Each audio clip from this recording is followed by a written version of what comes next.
देखिए, आज हम लोग पढ़ेंगे सविनय अवज्ञ आंदोलन का शुरुआत। क्या पढ़ना है? सविनय अवज्ञ आंदोलन का शुरुआत। महात्मा गांधी जब नमक सत्याग्रह को या नमक कानून को जब भंग किए थे ना, तो भंग करने के उपरांत कौन सा आंदोलन चला था? सविनय अवज्ञ आंदोलन। अब यहाँ पे नमक कानून, जब आपको वहां पे पिछले स्लाइड में हम लोग गांधी जी को आपको बारे में पढ़ाए थे, वहां पे आपको गांधी जी को रिहा कर दिया गया था 1924 में। कंप्लीट है।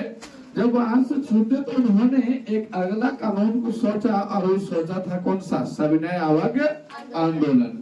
इसमें सबसे पहले जब गांधी जी यहाँ पे आए तो उनका फोकस किस पे गया? नमक पर।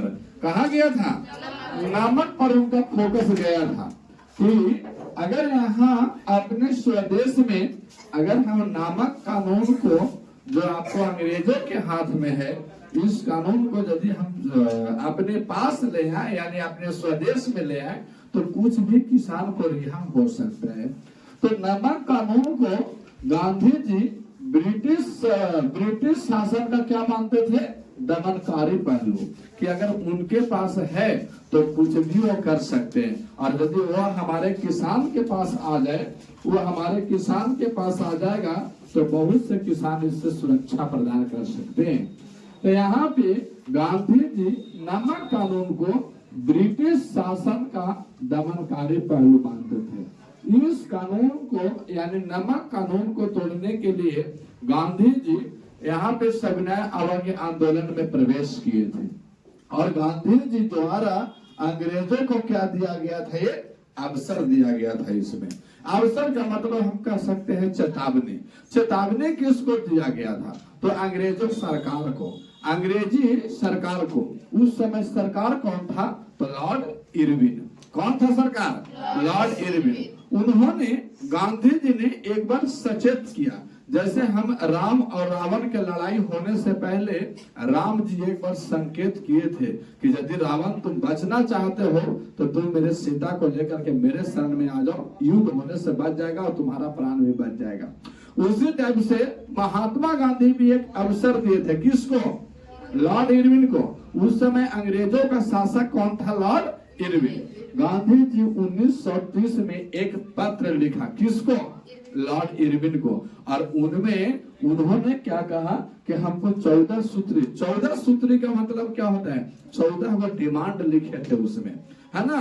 14 को डिमांड लिखे थे, और उस 14 डिमांड को आपको पूरा करना है। वो भी एक सीमित डेट दिए थे, 11 मार्च तक, है ना? कब तक दिए थे? 11 मार्च तक। उस 14 सूत्री में उन्होंने, ये आपको 14 सूत्री के समझिए कि मतलब धमकी दिए थे। उन्होंने क्या दिए थे?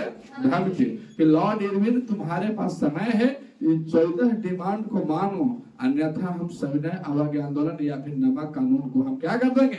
भंग कर देंगे। और ये आपको 11 मार्च तक ही मानना है।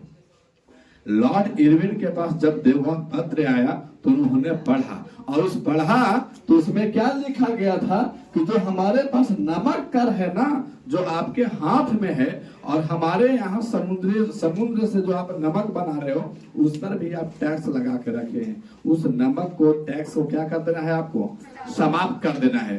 दूसरा में क्या कहा कि यहाँ पे जो किसानों पर, यहाँ भारतीय किसानों पर जो लगान बढ़ा के रखे हैं, जो आपका चार्जेज है, जो टैक्स है, उसको क्या कर दीजिए? आधा कर दीजिए। कितना करने का मांग रखा? आधा करने का। इसके बाद जो भारत में जो सैनिक लोग हैं, वो सैनिकों का जो आपको खर्च होता है, गोलीबारी हो गया, खाना पीना है, उन सैनिकों का खर्च क्या कर देना है? समाप्त कर देना है। इसके बाद जो भारत में आसपास के इलाकों में जो नशीला पदार्थ जो आप बेच रहे हो, उसको आपको क्या कर देना है? समाप्त कर देना है। उसको क्या कर देना है? समाप्त कर देना है। नशीले पदार्थ को आपको समाप्त कर देना है। हालांकि 11 मार्च तक इसको टाइम दिया गया था, लेकिन गांधी जी के रिपोर्ट का, या हम कह सकते हैं पत्र का, इन्होंने कोई भी मान्यता नहीं दिया। कोई भी मतलब सुनवाई इस पर नहीं किया गया। हालांकि इसका कोई प्रभाव अंग्रेजों पर नहीं पड़ा। लॉर्ड इरविन ये सोच रहा था कि इसे थोड़ा बखुला के इसे कह रहा है ना, लेकिन इन्होंने ये बात को जब 11 मार्च के बाद 12 मार्च आई तो यहाँ पे क्या कर दिया, उन्होंने नमक कानून भंग करने के लिए सोच लिया, है ना। और उसके बाद नमक कानून जैसे ही भंग होगा तो क्या चालू हो जाएगा, सविनय अवज्ञा आंदोलन।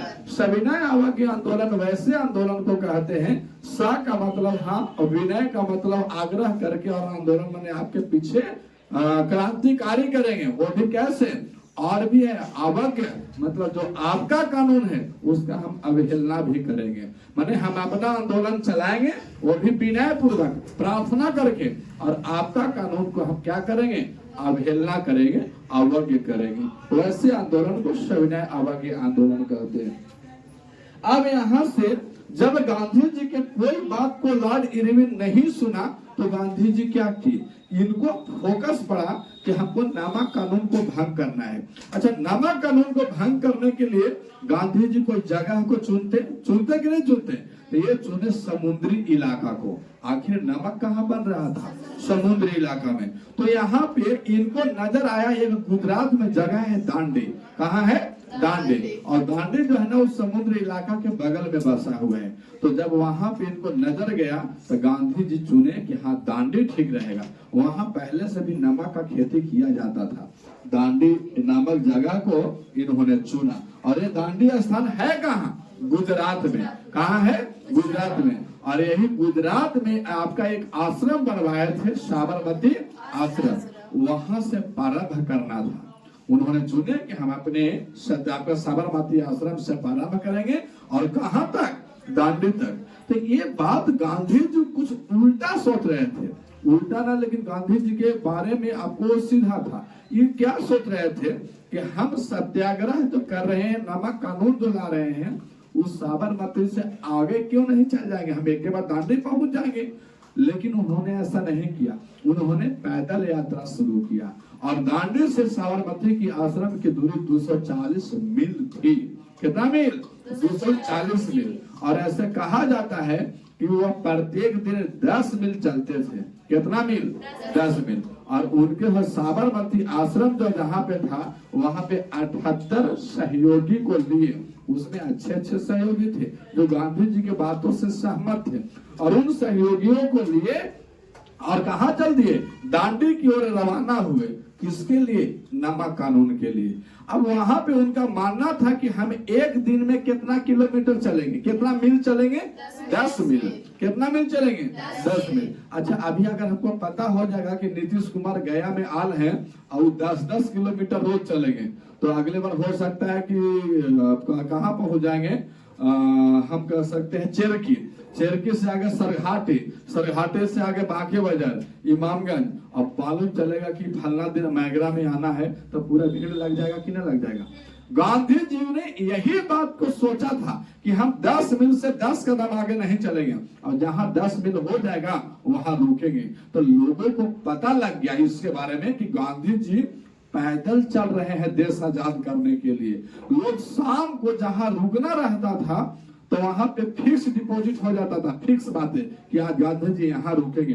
वहां पे कुछ आपका आश्रम वगैरह खाना पीना का व्यवस्था होता था, और लोग बहुत बड़ी संख्या में गांधी जी को देखने और सुनने के लिए आते थे। गांधी जी यही चाहते थे कि लोग हमारे पास आए और हम लोगों को क्या करेंगे, बताएं। ये टकलू बहुत तेज था आदमी, समझ गए। और जब आदमी आया खा पी करके टाइट होकर के खूब भाषण देते थे रात भर कि हम ऐसा करने वाले हैं, आप मेरा साथ देंगे कि नहीं। तो लोग, जनता ने बोला कि हाँ। ओकरा में से जो आपका वफादार आदमी था कि गांधी जी आज से हम आपका अनुयायी हो गए, धीरे धीरे संख्या देखा गया कि हजारों को हो गया, बहुत बड़ी संख्या हो गई थी वहां। तो हम कहेंगे कि यह जो आंदोलन स्टार्ट हुआ था वो कब हुआ था, 12 मार्च 1930 को।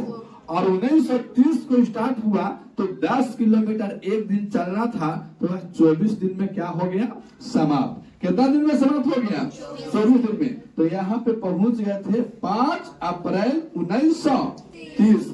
जब दांडी पहुंचे तो गांधी जी ने एक प्रयोग किया, क्या? समुद्र के पानी को उबालना शुरू किया, उबाल करके और नमक बनाने का क्रिया कार्यक्रम चालू कर दिया।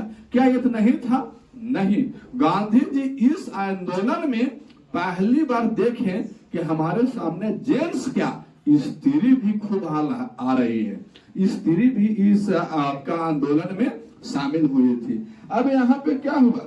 तो गांधी जी क्या केवल यही काम कर रहे थे? तो जी नहीं, जहां जहां रुकते थे तो रचनात्मक बात करते थे। रचनात्मक का मतलब हम आपको समझाए हैं कि वैसा काम रचनात्मक काम कहलाता है जिसमें आपको अंग्रेजों को विरोध करना था, उनके शिक्षण संस्थान को बहिष्कार करना था, सरकारी नौकरियां को, उपाधि इत्यादि को हम क्या करना था? लौटा देना था। तो ऐसे ऐसे काम को ये बताते चल रहे थे लोगों को, जहां रुकते थे वहां पे बताते चल रहे थे। अब यहाँ पे धीरे धीरे यह आंदोलन इतना उग्र हो गया कि अगल बगल सेक्टर में भी चलना प्रारंभ हो गया था। अंग्रेजों की सरकार लॉर्ड इरविन कुछ जंगली इलाका को उस पर प्रतिबंध लगा के रखा था। क्या प्रतिबंध लगाया था? कि भारतीय इस जंगल से या जंगली इलाकों से ना तो चारा ला सकते हैं, नहीं तो वहां से लकड़ी काट के ला सकते हैं। लेकिन जैसे ही नमक कानून जब प्रारंभ हुआ ना, फिर से यहाँ सचुआ को लगा कि आप तो गांधी जी हमको स्वतंत्रता दिलाती है, इस सब जा करके लकड़ी काटे लगा, है ना। उसी में एक मणिपुर जगह है, मणिपुर, यहाँ पे मैं लिखा हूँ मणिपुर और नागालैंड, यहाँ की एक रानी थी जिसका नाम है डिन लियू। क्या नाम है? डिन लियू। इन्होंने मणिपुर और नागालैंड में क्या किया कि सरकार के विरुद्ध, मतलब कौन सरकार? लॉर्ड इरविन के विरुद्ध जो भी यहाँ पे आंदोलन, जो भी आपका कारनामा था, जो भी प्रतिबंध था, सारे को समाप्त करके और सारे को क्या कर दिया? आजादी दे दिया। जो जे करना है करो, बाकी पूरा है, नामक कानून उन्होंने बना रहे हैं, अभी आएंगे तो उनको देख लेंगे। बदमाशी किया तो फिर इससे नहीं संभाल पाया, तो फिर बीच में आए थे गांधी जी के माननीय आदमी, है ना, जो गांधी जी के विचारधारा को ही मानते थे, गांधी जी के विचारधारा पर ही चलते थे। उनको लगता था कि अगर स्वतंत्रता प्राप्ति होगी अगर भारत में, तो अभी गांधी जी के विचार से, है ना। तो उनका नाम था खान अब्दुल गफ्फार खान। क्या नाम था? खान अब्दुल गफ्फार खान। इनको लोग उपाधि दिया था सीमांत गांधी का। क्या नाम दिया था? सीमांत गांधी। जब इनसे आपको डगमाडल हुआ क्रांति, तो ये अपने हाथ में ले लिए, और उस समय बोला जाता था कि जो लाल कुर्ती के नाम से विख्यात था, पीछे पढ़ाए हैं लाल कुर्ती, लाल कुर्ती वाला में जितना आदमी था, खान अब्दुल गफ्फार खान साहब को क्या बना लिया? स्वयं सेवक। क्या बना लिया? स्वयं सेवक। स्वयं सेवक मतलब अपना सेवक बना दिया। लाल कुर्ते तो गैरीवाल्डी वगैरह तो थे और कपूर वगैरह तो थे, वो सारे को ला करके और अपना सेवक बना लिया। वाह, ये भी बहुत अच्छा आदमी था, बहुत दर्दनाक आदमी था, नहीं बहुत आपको भयंकर आदमी था। इसके बारे में आपका हुआ क्या? तो हुआ कि फिर जब ऐसा काम हुआ कि मणिपुर, नागालैंड, फिर आपका पंजाब, वहाँ आपका छत्तीसगढ़, जो भी कुछ आसपास के इलाके थे, वहां पे सारे गतिविधियां क्या हो गई? चालू हो गई थी। क्या हो गई थी? चालू हो गई थी। लाइट बंद कर देना है।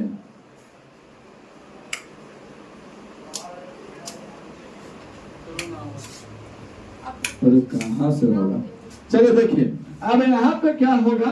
क्रांतिकारी गतिविधियां। तो क्या ये सब जो हुई, रचनात्मक काज फिर से हुआ, जुलूस निकाले गए, वहां पे होलिका का, विदेशी कपड़ों का होलिका जलाई गई, नमक बनाया गया गांधी जी के द्वारा।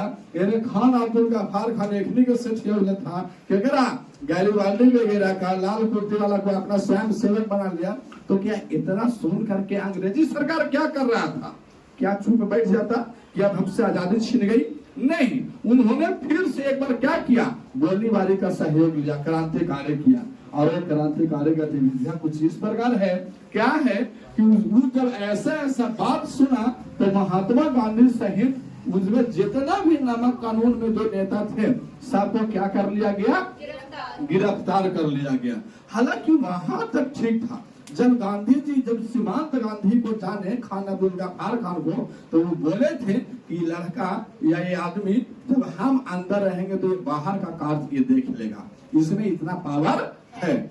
लेकिन पुलिस ने यहीं तक रुका नहीं, पुलिस ने क्या किया कि 2 दिन 4 दिन के बाद सीमांत गांधी को भी खदेड़ के पकड़ लिया, और पकड़ लिया तो उसको भी गिरफ्तार करके जेल में भेज दिया। बुढ़ऊ बाबा को जेल जाते जाते आदत बना, कुछ भी कहता था लोग उठा कर जेल में बंद कर देते नहीं, तो जेल उन से कोई मतलब नहीं, चलो भाई हमको ले चलो ना, हिंगा रहे चाहे उमर रहो।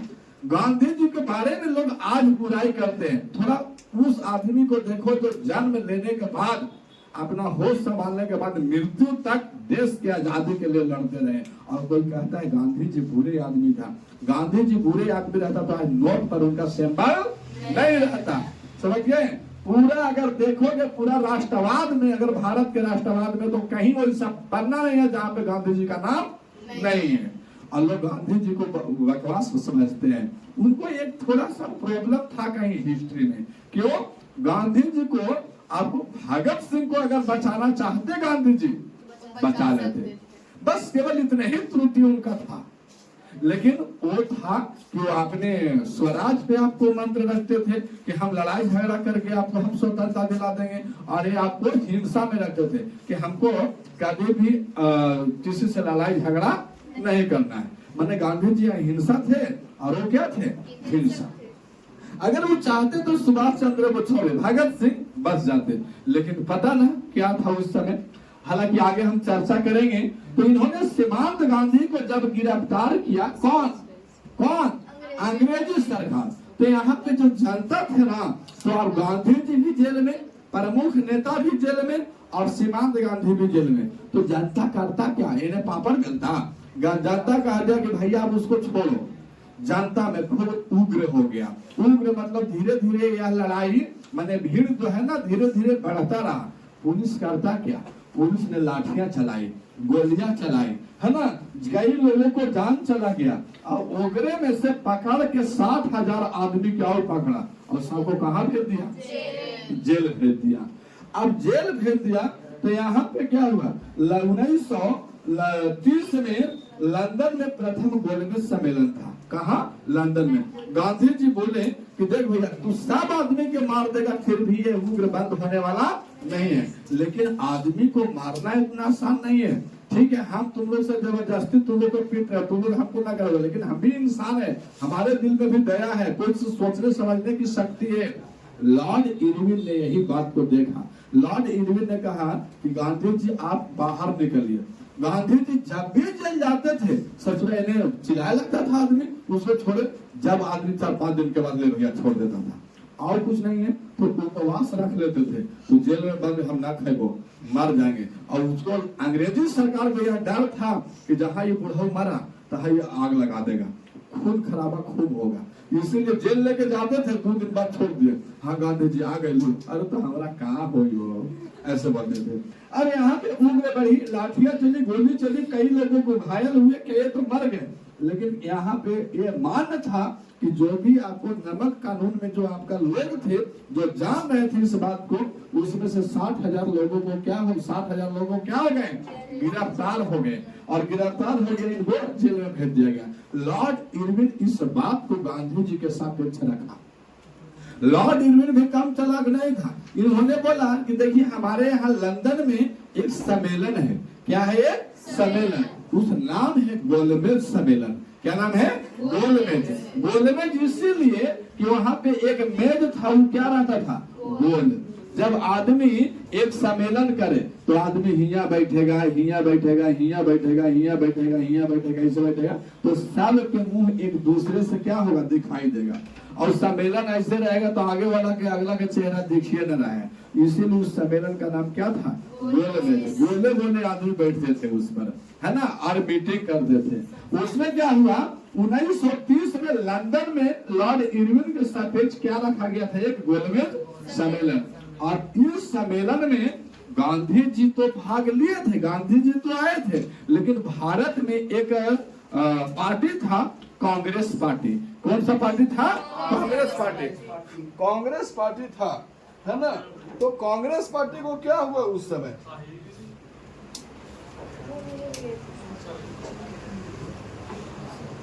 एक मिनट।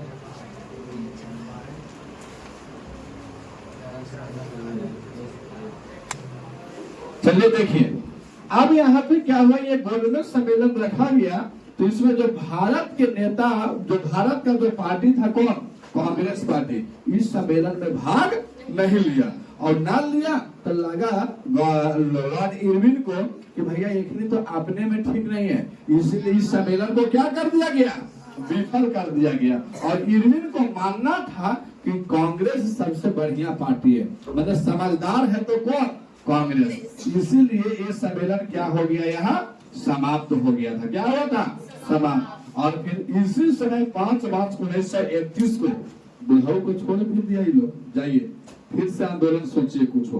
5 मार्च 1931 को आंदोलन क्या हो गया, वापस। और पुनः प्रारंभ 1900 जब इनको छोड़ा गया तो गांधी जी होने से मुंह लटकाने आए, नमक कानून बच रहा है हो, तो मतलब कि कैसे बचेगा, आप तो हुकूमत है। अच्छा कोई बात नहीं है, हम यहाँ पे जब वापस ये आंदोलन जब वापस हुआ नमक कानून को, तो इनको बोल दिया कि हाँ हम ये कानून क्या कर रहे हैं, वापस ले रहे हैं। क्या कर रहे हैं, वापस ले रहे हैं। 5 मार्च 1931 को आंदोलन क्या कर लिए थे महात्मा गांधी, वापस ले लिए थे। तो इनको छोड़ दिए, है ना, अंग्रेज इसी के लिए पकड़वे किया गया था, इसको छोड़ दिए। जब छोड़े तो गांधी जी लौटे तो देखिए कितना पूरा सनसनी है, जैसे घर बनने लगता ना कि खाना में कोई अस्पार कर गया। जब आए लोगों के बीच में तो इसका कोई उत्साह नहीं देखे।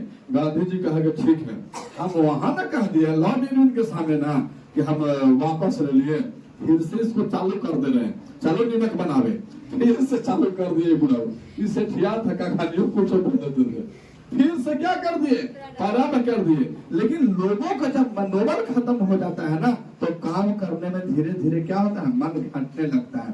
प्रारंभ तो किए 1934 तक तो फिर चला, मैंने लगभग 3 साल और चला, लेकिन फिर उन काम में क्या हो गया, धीरे धीरे गति जो होगी वो गति वो क्या हो गई, धीमी हो गई।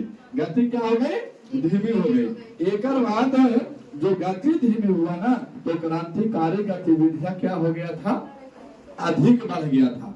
क्रांतिकारी गतिविधियां अधिक बढ़ गया था। अच्छा अभी तक यहीं पे, आगे स्लाइड में हम लोग यहाँ से देखेंगे, जब तक आप इसको उतारिए।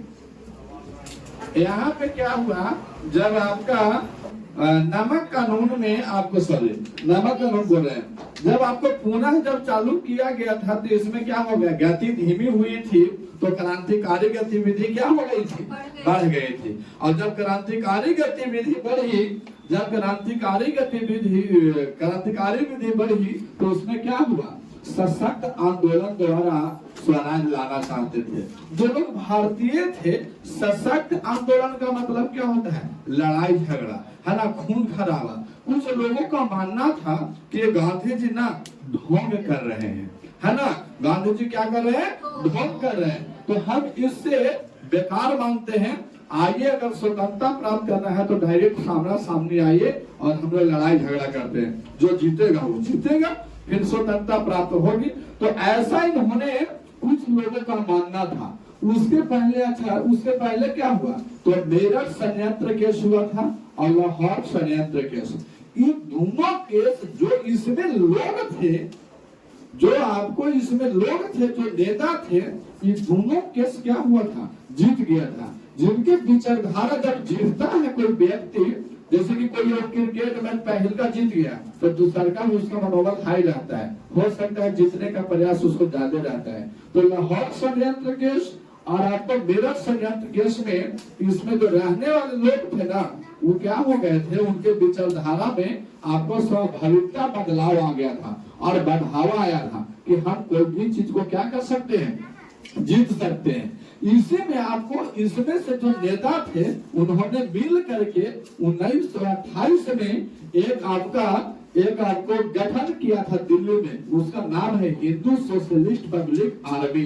क्या नाम है, हिंदू सोशलिस्ट पब्लिक आर्मी, मतलब आर्मी का गठन किया था। वो भी कैसा आदमी, उसमें केवल हिंदू लोग रहेगा। कैसा लोग रहेगा, हिंदू। और पब्लिक, रिपब्लिक का मतलब क्या, फिर से उसमें ज्वाइन आप कर सकते हैं। रिपब्लिक और आर्मी का मतलब army, Hindu socialist Republic army का स्थापना कब हुआ था, 1928 में। तो इसमें था कौन कौन, चंद्रशेखर आजाद। जितने गरम दल के नेता थे उस सब एक नाम था चंद्रशेखर आजाद। फिर आपको भगत सिंह, है ना, इत्यादि वगैरह वगैरह जो भी कुछ थे, जैसे बाटू केशव दत्त, है ना, सुखदेव सिंह, राजगुरु, ये सब इसमें गरम दल, मतलब जब वो देखता था ना कच्चे चिबा जाने वाला आदमी था ये सब, है ना, ऐसे आदमी थे। मैंने अपने देश के प्रति अगर किसी भी तरह का स्वभाव को लोग पालन करने वाला नहीं था। किसी भी प्रकार का अन्य गतिविधि को यदि इसके सामने आप कहेंगे देश के विरुद्ध बात को, आपको ठोक देगा तक नहीं है, ऐसे आदमी था।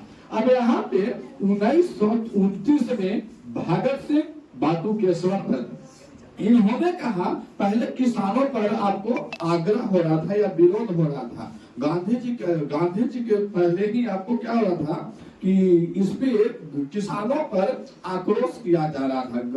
किसानों को या मजदूरों को कई कानून लगा करके इनको बाधित किए जा रहे थे, जिसके कारण भगत सिंह और बाटू केशव दत्त ने कहा कि हम ही दोनों काफी स्वतंत्रता ले आएंगे। उसी समय क्या हो रहा था कि आपको श्रमिक विवाद अधिनियम के विरोध में एक संविधान सभा का गठन किया गया था, है ना, अंग्रेजों द्वारा। किस संविधान का, संविधान सभा का गठन किया गया था। इनको भगत सिंह और बाटू केशव दत्त को लगा कि ससुरा जितना संविधान सभा में बैठल है, चल 4 गो बम फेंक देते हैं, कहानी सब क्या हो जाएगा साफ। तो क्या बम फेंके से स्वतंत्रता मिल जाएगा?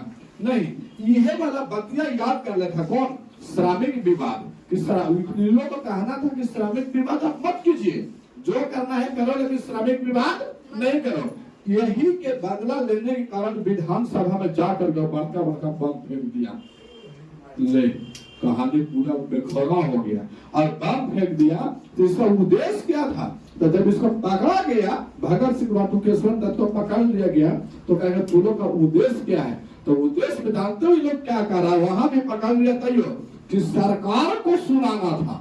अरे बोका, तुमको वहां पर बम फेंक दिया और पकड़ लिया, तो कहा कि जो इतना आदमी है यही नहीं, बल्कि ये बम का आवाज कहां तक पहुंचे, आपके सरकार तक, कि कौन आदमी बम फेंका है।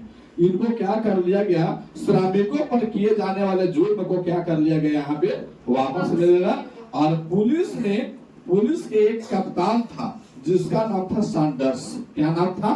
सैंडर्स। उसमें उनका हत्या हो गया था। एक पुलिस का कमांडो कहिए चाहे कप्तान कहिए, उसी संविधान सभा में इनका क्या हो गया था, मृत्यु, है ना। और यही मृत्यु के उपलक्ष्य में मुकदमा चलाया गया, केस चलाया गया। और अंतिम में क्या किया गया, भगत सिंह, राजगुरु और सुखदेव सिंह, इन तीनों को 23 मार्च 1931 को क्या कर दिया गया था, फांसी दे दिया गया था, है ना। हालांकि हम लोग एक बार भगत सिंह का जीवनी अलग से भी हम लोग पढ़ेंगे। तो इतना सिंपल आसान आदमी नहीं थे भगत सिंह, जो आपको इतना आसान में तुरंत 4 लाइन में इसको समाप्त कर दिए।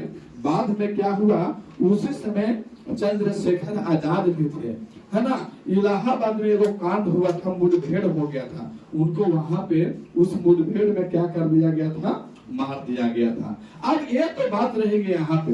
इसके बाद किसानों की बात थी, तो किसानों को और सताया जा रहा था कहाँ, चंपारण में। चंपारण आपको बिहार में है, यहाँ पे ना, चंपारण में सताया जा रहा था। तो चंपारण में गांधी जी के सत्याग्रह को हम लोग पढ़ रहे हैं। तो चंपारण में सत्याग्रह हो रहा था, उसमें कैसे बनाया गया, तो एक बिहार का किसान था जिसका नाम था, क्या नाम था, शुक्ल। क्या नाम था, शुक्ल। जब इनको पता लगा कि हमको किसानों को वहां पे, पहले उसके इतिहास को पढ़ते हैं चंपारण में 3 कठिया प्रणाली लागू था, और चंपारण में नील की खेती भी होती थी। किसका खेती? नील का खेती होता था। तो यहाँ पे जब देखा गया कि नील की खेती हो रहा है, तो आपको अंग्रेजी सरकार ने 3 कठिया प्रणाली लागू किया था। मतलब क्या होता है 3 कठिया का मतलब 1 बीघा में, यानी 20 कट्ठा में 3 कट्ठा आपको नील की खेती करना है। समझ गए बात को। इस प्रणाली को सरकार द्वारा लगाया गया था। मतलब ऐसे होता था कि 20/3, 3/20, हाँ 3/20 होता है। मतलब ये आपको 20 कट्ठा में 3 कट्ठा क्या करना है आपको, नील की खेती। और सरकार ये बात को एकदम किसानों पर लागू कर दिया गया था जबरदस्ती। क्या किसान इसको मानने को तैयार थे? नहीं। किसान इसलिए न मानना चाहते थे कि इसका उपज करने से उसको कम मूल्य पर उसको बेचना पड़ता था। पहला बात तो इसीलिए कम मूल्य पर कहला बेचेगा। आज भी किसान चाहता है कि भैया अगर हमारे पास 1 कट्ठा खेत है तो एक में ज्यादा से ज्यादा चीज उपजा करके मुनाफा कमाया जाए। किसान ये बात को सोच रहे थे कि नील की खेती करने पर हमको कोई फायदा नहीं है। अब इन्होंने बेचारा सोचता क्या, अब इन्होंने सोचा ये तो पहला कमी था कि कम मूल्य पर बिकता था। दूसरा क्या था, तो दूसरा था ये बात का इसका डर था कि नील की खेती करने से जिस खेत में नील की खेती होती है उसमें उर्वरकता शक्ति कम जाती है ना। उर्वरक की शक्ति यानी आप दूसरा फसल बोएंगे तो वो फसल आपको होगा ही नहीं। इसीलिए किसान यह नील की खेती करना नहीं चाहते थे। लेकिन जबरदस्ती इन पे लागू था, अंग्रेजों से ये बात लागू था कि आपको करना है तो करना है। अगर किसी के पास 20 कट्ठा खेत है, 3 कट्ठा में करना है तो जाके भूंज के रख देता उस समय सरकार। ये बात को इस बात से चंपारण के किसान बहुत ही तंग थे। तब बाद में पता चलेगा कि वो कोई गांधी जी नाम करके वो आदमी है जो लोगों को सबको समझते हैं। ये बात गांधी जी को जा करके कहा। कौन? शुक्ल ने कहा। शुक्ल ने महात्मा गांधी को चंपारण आने का क्या कर दिया, निमंत्रण कि हे महाराज आप आइए हमारे चंपारण में। चंपारण में किसानों के साथ बहुत अन्याय हो रहा है। बोला कि तो नहीं सो करना है। अब गांधी जी ने आदेश दिया। जब यहाँ पे आए गांधी जी तो यहाँ पे क्या देखा गया कि यहाँ 3 कट्ठा प्रणाली लागू है। नील की खेती बड़ी स्तर पर की जाती थी, है ना। उत्पादन में इनका कमी मूल्य पर बिकती थी वह बात, है ना। इसको नील की खेती करने से उर्वरक शक्ति क्या हो जाता था, खेत का कम जाता था। तो 1917 डेट याद रखिएगा, चंपारण सत्याग्रह 1917 को गांधी जी कहाँ है, चंपारण में। कहाँ है, चंपारण में। और यहाँ के किसानों को बोले कि भैया तुमने जो आपको और भी कोई आया था, तो हाँ महात्मा गांधी के लोग और भी आए थे, राजेंद्र प्रसाद आए थे, कृपलानी आया था, बहुत लोग आए थे। गांधी जी ऐसे थोड़ी ना कि मैंने अकेले उठ ट्रेन पकड़ के आ गए थे जी, नहीं। यहाँ पे बहुत लोग आए थे और महात्मा गांधी ने कहा कि आप लड़ाई लड़िए, लेकिन कैसा लड़ाई, अहिंसात्मक लड़ाई लड़िए। हमको किसी से हिंसा करना नहीं है, अहिंसा करके युद्ध लड़िए। ये बात को पता लग गया किसको, अंग्रेजी सरकार। अंग्रेजी सरकार को पता लगा तो कौन सी करेगा वो, वो टकलू हियो आ गया है, उठा के जेल में बंद कर, यही ना होगा। फिर से गांधी जी को क्या कर लिया गया, गिरफ्तार। सरकार को जब पता लगता था कि गांधी जी हिया वाला है, एक टकलू को उठाता था भैया के चलिए, और फिर छोड़ भी देता था। गांधी जी को क्या कर लिया, यहाँ पे गिरफ्तार कर लिया। और गिरफ्तार कर लिया तो किसानों के शिकायतों के लिए जब गांधी जी को कर लिया गया गिरफ्तार, तो गांधी जी वहीं पे बोल रहे थे जेल में कि देख भैया आप जो है ना, हमको जेल में बंद कर दीजिएगा तो कानून थोड़ा ना भंग हो जाएगा, वो चलते रहेगा। सबके हम इंटरलाइटिंग दे के आए हैं, हमको बंद कर दीजिए। अब हमको क्या मतलब है, जो करना था सो हम कर दिए हैं, कोई दिक्कत नहीं है। तब अंग्रेजी सरकार को लगा कि ये बात ठीक है, हम किसानों को एक शिकायत पेटी बनाते हैं। क्या करते हैं, शिकायत पेटी। तो शिकायतों के लिए एक कानून बनाया जिसको नाम क्या है, किसानों के लिए शिकायतों के लिए एक चंपारण में एग्रोरियन कमेटी बनाया गया। और इस कमेटी में किसानों को यदि कोई प्रॉब्लम होता है तो इस कमेटी में आइए और इस कमेटी के तहत अंग्रेजों को बोलिए और अंग्रेज उस पर क्या करेगा, अपना दाखिला देगा कि हाँ भाई क्या होना चाहिए। इस कमेटी का स्थापना कब हुई, 1918 में। जब ये सब बात हुई, हालांकि यहाँ भी गांधी जी का जीत हुआ था, तो उस समय रविंद्रनाथ टैगोर थे। कौन थे, रविंद्रनाथ टैगोर। अंग्रेजों ने इनका कौन सा उपाधि दिया था, सरनाइट का, हालांकि जो लौटा दिए थे, है ना। सरनाइट का उपाधि रविंद्रनाथ टैगोर को दिया गया था और ये क्या कर दिए थे, उनको लौटा दिए थे, है ना। यहाँ पे जब गांधी जी को मुलाकात जब सामने सामने हुआ तो गांधी जी को रविंद्रनाथ टैगोर क्या कहा, आप महात्मा हैं। क्या कह दिए, महात्मा। इसीलिए पहले गांधी जी का नाम केवल गांधी था, इसके बाद उपाधि कौन दिए थे, रविंद्रनाथ टैगोर। किस चीज का, महात्मा का, तब नाम हो गया उनको महात्मा गांधी। आज तक के लिए इतना ही। जय हिंद, जय भारत। आगे की कक्षा अगले स्लाइड में आप इंतजार कीजिए, और अगर आपको वीडियो अच्छा लगे तो इसे आप लोगों में वृद्धि करें या फिर शेयर करें। जय हिंद, जय भारत।